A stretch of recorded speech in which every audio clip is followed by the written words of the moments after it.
आम्हाला ही भाजी आवडत नाही, आम्हाला ती भाजी आवडत नाही, मग भाजी तरी काय बनवायची? तर मेटच्या मुली मंडळी भाजी खायला कंटाळा करतात, तर आज मी ठरवले आहे सर्व प्रकारच्या भाज्या त्यांना बनवून देणार आहे।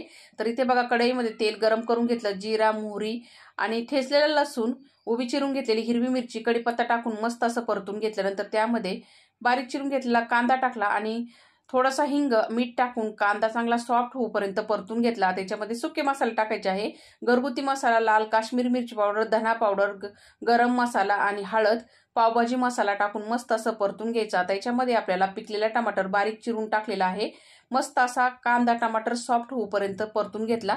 उकडलेले बटाटे मोठ्या मोठ्या फोडींमध्ये कट करून घेतलेले आहे, नंतर तसेच फ्लावर पण उकडून मोठ्या मोठ्या फोडींमध्ये मी कट करून घेतलेली आहे, ती पण त्याच्यामध्ये टाकून मस्त असे मिक्स करून घेतलं। नंतर हिरवीगार कोथिंबीर बारीक चिरून स्वच्छ धुवून त्याच्यामध्ये टाकलेली आहे, मिक्स करून घ्यायचं। तयार झाली फ्लावर बटाट्याची भाजी मंडळी, या खायला तुम्ही पण। धन्यवाद।